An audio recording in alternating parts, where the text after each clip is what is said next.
नमस्कार, आप इस चैनल पर आरपीएससी से जुड़े वीडियो देख रहे हैं। अगर आपको वीडियो पसंद आते हैं तो चैनल को सब्सक्राइब जरूर करें और वीडियो को लाइक और कमेंट करके बताएं। रामचंद्र शुक्ल द्वारा रचित निबंध श्रद्धा और भक्ति। किसी मनुष्य में जनसाधारण से विशेष गुण और शक्ति का विकास देख उसके संबंध में जो एक स्थायी आनंद पद्धति हृदय में स्थापित हो जाती है, उसे श्रद्धा कहते हैं। श्रद्धा महत्व की आनंदपूर्ण स्वीकृति के साथ साथ पूज्य बुद्धि का संचार है।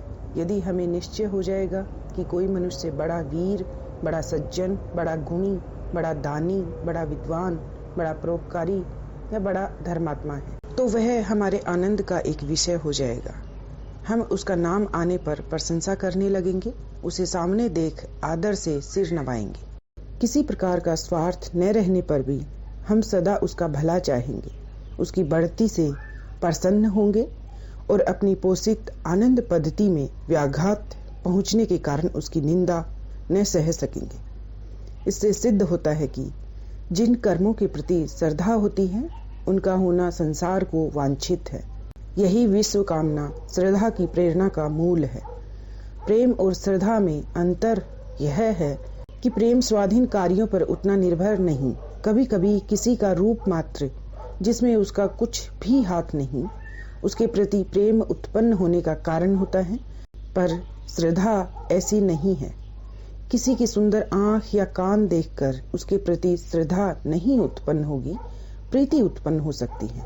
प्रेम के लिए इतना ही बस है कि कोई मनुष्य हमें अच्छा लगे, पर श्रद्धा के लिए आवश्यक यह है कि मनुष्य किसी बात में बढ़ा हुआ होने के कारण हमारे सम्मान का पात्र हो। श्रद्धा का व्यापार स्थल विस्तृत है, प्रेम का एकांत। प्रेम में घनत्व अधिक है और श्रद्धा में विस्तार। किसी मनुष्य से प्रेम रखने वाले दो ही एक मिलेंगे, पर उस पर श्रद्धा रखने वाले सैकड़ों, हजारों, लाखों क्या करोड़ों मिल सकते हैं। सच पूछिए तो इसी श्रद्धा के आश्रय से उन कर्मों के महत्व का भाव दृढ़ होता रहता है जिन्हें हम धर्म कहते हैं और जिनमें मनुष्य समाज की स्थिति है। कर्ता से बढ़कर कर्म का स्मारक दूसरा नहीं। कर्म की क्षमता प्राप्त करने के लिए बार बार कर्ता ही की ओर आंख उठती है। कर्मों से कर्ता की स्थिति को जो मनोहरता प्राप्त हो जाती है, उस पर मुग्ध होकर बहुत से प्राणी उन कर्मों की ओर प्रेरित होते हैं। कर्ता अपने सत्कर्म द्वारा एक विस्तृत क्षेत्र में मनुष्य की सद्वृत्तियों के आकर्षण का एक शक्ति केंद्र हो जाता है। जिस समाज में किसी ऐसे ज्योतिषमान शक्ति केंद्र का उदय होता है, उस समाज में भिन्न भिन्न हृदयों से शुभ भावनाएं मेघ खंडों के समान उठकर और एक साथ अग्रसर होने के कारण परस्पर मिलकर इतनी घनी हो जाती हैं कि उनकी घटा सी उमड़ पड़ती और मंगल की ऐसी वर्षा होती है कि सारे दुख और क्लेश बह जाते हैं। हमारे अंतःकरण में प्रिय के आदर्श रूप का संगठन उसके शरीर या व्यक्ति मात्र के आश्रय से हो सकता है, पर श्रद्धे के आदर्श रूप का संगठन उसके फैलाए हुए कर्म तंतु के उपादान से होता है। प्रिय का चिंतन हम आंख मूंदे हुए संसार को भुलाकर करते हैं, पर श्रद्धे का चिंतन हम आंख खोले हुए संसार का कुछ अंश सामने रख कर करते हैं। यदि प्रेम स्वप्न है तो श्रद्धा जागरण है। प्रेमी प्रिय को अपने लिए और अपने को प्रिय के लिए संसार से अलग करना चाहता है। प्रेम में केवल दो पक्ष होते हैं, श्रद्धा में तीन। प्रेम में कोई मध्यस्थ नहीं, पर श्रद्धा में मध्यस्थ अपेक्षित है। प्रेमी और प्रिय के बीच कोई और वस्तु अनिवार्य नहीं, पर श्रद्धालु और श्रद्धेय के बीच कोई वस्तु होनी चाहिए। इस बात का स्मरण रखने से यह पहचानना उतना कठिन न रह जाएगा कि किसी के प्रति किसी का कोई आनंद अंतर्गत भाव प्रेम है या श्रद्धा। यदि किसी कवि का काव्य बहुत अच्छा लगा, किसी चित्रकार का बनाया चित्र बहुत जचा और हमारे चित्त में उस कवि या चित्रकार के प्रति एक सुहृदय भाव उत्पन्न हुआ, तो वह श्रद्धा है, क्योंकि यह काव्य या चित्र रूप मध्यस्थ द्वारा प्राप्त हुआ है। प्रेम का कारण बहुत कुछ अनिर्दिष्ट और अज्ञात होता है, पर श्रद्धा का कारण निर्दिष्ट और ज्ञात होता है। कभी कभी केवल एक साथ रहते रहते दो प्राणियों में यह भाव उत्पन्न हो जाता है कि वे बराबर साथ रहें, उनका साथ कभी न छूटे। प्रेमी प्रिय के संपूर्ण जीवन क्रम के सतत साक्षात्कार का अभिलाषी होता है। वह उसका उठना बैठना, चलना फिरना, सोना जागना, खाना पीना सब कुछ देखना चाहता है। संसार में बहुत से लोग उठते बैठते चलते फिरते हैं, पर सबका उठना बैठना चलना फिरना उसको वैसा अच्छा नहीं लगता। प्रेमी प्रिय के जीवन को अपने जीवन से मिलाकर एक निराला मिश्रण तैयार करना चाहता है। वह दो से एक करना चाहता है। सारांश यह है कि श्रद्धा में दृष्टि पहले कर्मों पर से होती हुई श्रद्धेय तक पहुंचती है और प्रीति में प्रिय पर से होती हुई उसके कर्मों आदि पर आ जाती है। एक में व्यक्ति को कर्मों द्वारा मनोहरता प्राप्त होती है, दूसरी में कर्मों को व्यक्ति द्वारा। एक में कर्म प्रधान है, दूसरी में व्यक्ति। किसी के रूप को स्वयं देखकर हम तुरंत मोहित होकर उससे प्रेम कर सकते हैं, पर उसके रूप की प्रशंसा किसी दूसरे से सुनकर झट हमारा प्रेम नहीं उमड़ पड़ेगा।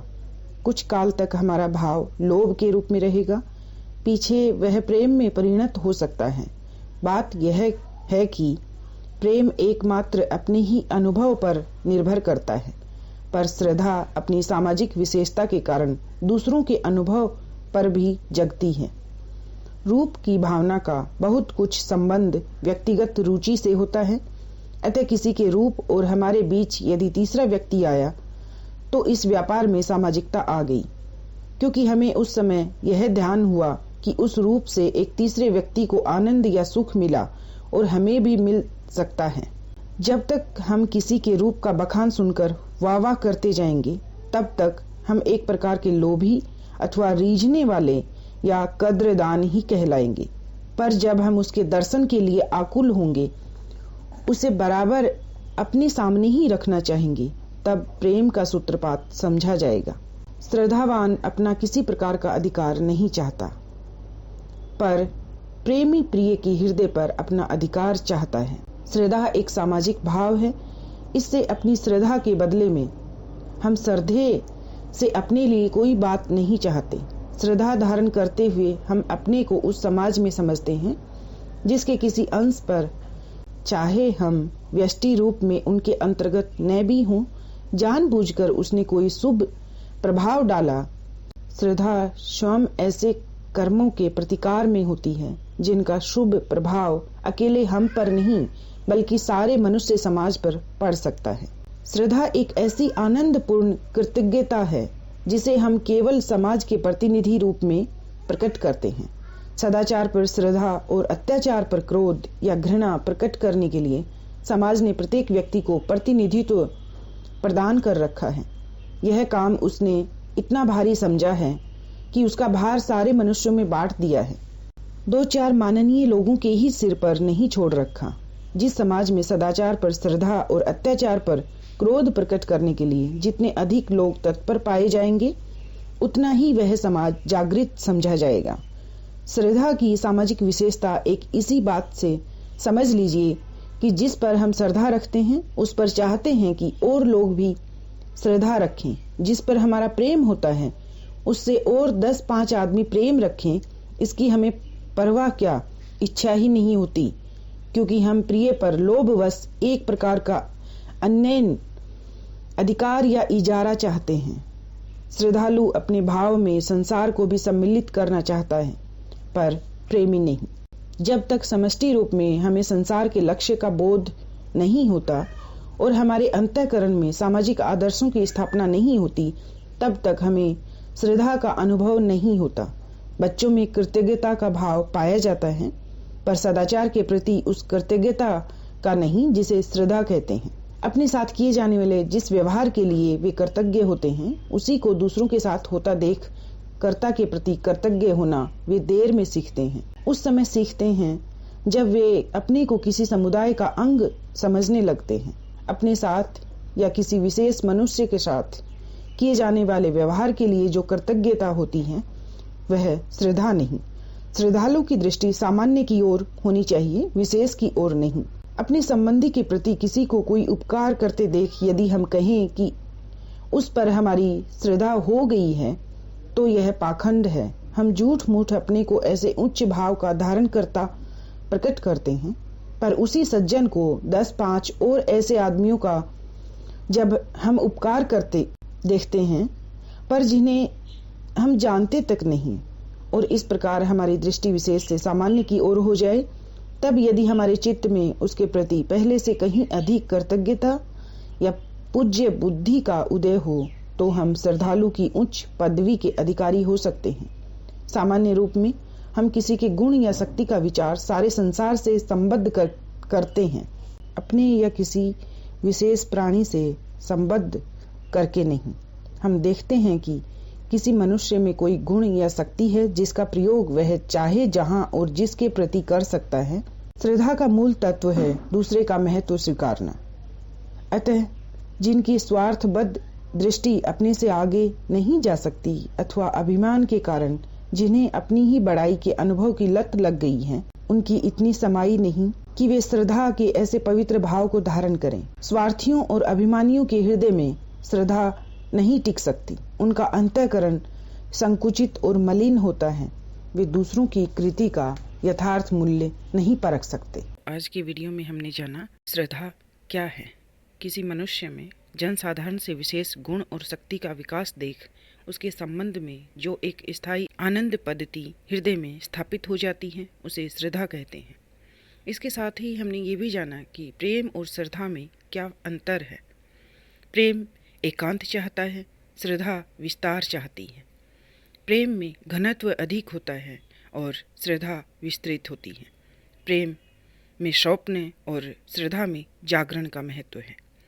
प्रेम में 2 पक्ष होते हैं, प्रेमी और प्रिय, जबकि श्रद्धा में 3 पक्ष होते हैं, श्रद्धालु और श्रद्धेय, और इसके साथ ही कोई एक विशेष वस्तु या कार्य जिसको देखकर श्रद्धा उत्पन्न हुई।